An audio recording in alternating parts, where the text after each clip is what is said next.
반갑습니다. 1월 26일 토요일 큐티 스케치 시간입니다. 오늘 본문은 마가복음 9장 30절부터 37절까지의 말씀입니다. 어제 본문에 예수님께서 귀신 들린 아이, 제자들 9명은 고치지 못했던, 내쫓지 못했던 그 아이, 그 아이를 주님이 만나고 그 회중들에게 그리고 제자들에게 믿음 없는 세대를 한탄하시면서 말씀하셨습니다. 아이의 아버지가 혹시라도 뭔가를 할 수 있다면 해 주십시오 라고 이야기하자 할 수 있거든 무슨 말이냐. 믿는 자에게는 능히 하지 못하는 일이 없다. 믿는 자에게는 능치 못할 일이 없다는 거예요. 하나님의 능력을 제한해서는 안 된다는 겁니다. 그런 놀라운 일을 또 하나님께서 놀라운 말씀을 하시고 그 역사가 일어났습니다. 그 이후에 또 예수님께서 30절에 갈릴리 가운데로 지날새 예수께서 아무에게도 알리고자 아니하시니, 예수님이 이제 자기를 드러내지 않으려고 하세요. 물론 다 드러나고 사람들이 알게 되고 또 그렇게 어떤 예수님이 자신을 알리기 시작하는 그 정점에 지금 가까워지고는 있습니다. 그러나 그럼에도 불구하고 아직 알리지 않는 때입니다. 알리고자 아니하시니 이는 제자들을 가르치시며 또 인자가 사람들의 손에 넘겨져 죽임을 당하고 죽은 지 3일 만에 살아나리라는 것을 말씀하셨기 때문이더라. 그러나 제자들은 깨닫지 못하고 있습니다. 나중에 그분이 부활하시고 깨닫게 되고 성령이 임하시고 더 확실히 깨닫게 되죠. 그러나 지금은 깨닫지 못하는 그런 시간들입니다. 그래서 묻기도 두려워했다 그래요. 그런데 이게 뭔가는 두려워하고 좀 뭔가는 이 예수님의 어떤 고난을 예고하고 죽음을 예고할 때 뭐 두려움이 있으면 제자들이 서로가 이게 무슨 일이냐. 우리가 우리가 예수님의 제자로서 스승의 마음을 근심시킨 것은 아닌가.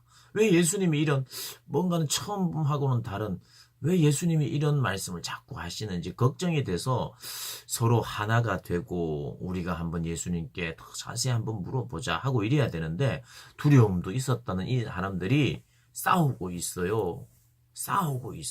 뭐 때문에? 누가 더 높냐 이거죠. 누가? 네가 높냐 내가 높냐. 내가 더 너희들보다 더 낫다. 예수님이 그래도 나를 더 인정해 주시는 것 같다. 나는 앞으로 더 높아질 거야. 누가 더 높은 거야 하면서 서로가 싸웠다는 거예요. 쟁론하고 토론했대요. 예수님께서 그걸 아셨어요. 들으셨는가 봐요. 그래서 제자들을 불러서 이야기를 합니다. 누구든지 첫째가 되고자 하면 뭇사람의 끝이 되며 뭇사람을 섬기는 자가 되어야 할 것이다. 섬기는 자. 하나님 나라는 섬기는 자가 높은 사람이라는 거예요. 근데 세상의 나라는 섬김을 받기 위해서 안달이 난 나라입니다. 그래서 제자들도 세상 나라의 가치로 가득 차 있어요. 내가 너보다 더 높아야 된다. 네가 나를 섬겨라. 내가 한 게 있지. 내가 좀 더 똑똑하지. 예수님이 나를 좀 더 아끼고 사랑하지. 예수님이 우리 베드로, 야고보, 요한은 따로 다 데리고 다니시지. 더 수제자지. 뭐 이러면서 이런저런 이야기를 하면서 자신들이 더 높아질 것이라고. 또 미래도 그렇게 관측하는 거예요. 예수님이 왕으로 등극하시면 내가 또 네가 좌 해서 서로 높은 자리를 생각하고 기대하고 이랬다는 것입니다. 근데 예수님이 말씀하십니다. 하나님의 나라는 군림하고 명령하고 또 높아지려고 하는 나라가 아니라 서로 섬기는 나라, 더 낮아지는 나라, 그 첫째가 되려면 끝이 되어야 된다. 이렇게 이야기를 하십니다. 세상과 반대죠. 그러면서 예를 하나 드시는데 아무도 관심이 없었던 아무도 애들은 가라 했던 그 애들을 예수님께서 애를 하나 딱 데리고 오셔서는 누구든지 내 이름으로 이런 어린아이 하나를 영접하는 것이 나를 영접하는 것이다 라고 말합니다.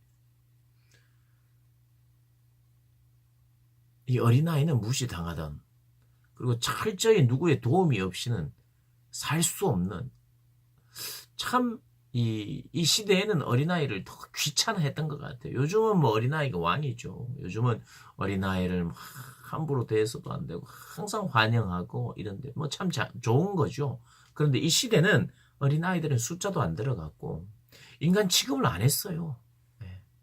귀찮은 존재. 그런 것을 이야기하는 겁니다. 약한 존재. 뭐 내가 그 아이를 뭔가 아이와 관계할 때 뭐 얻을 거라고는 전혀 없어요. 내가 다 줘야 돼요. 아이니까. 연약하고 내가 돌봐야 되고 뒤치다꺼리 해야 되고 아이와 뭔가를 한다는 것은 내가 손해를 봐야 돼요. 시간도 내줘야 되고 그의 눈높이도 맞춰야 되고 영접한다는 게 그런 거 아니겠습니까? 영접한다는 게 그를 귀하게 여기고 내가 눈높이로 낮아질 것이고 그에게 들어주고 그런 자가 큰 자라고 이야기를 합니다. 우리 사랑하는 고등부 학생들과 선생님들, 하나님 나라의 큰 자는 누군가? 요렇게 사는 사람이라고 이야기합니다. 요렇게 사시기를 주님의 이름으로 축복합니다.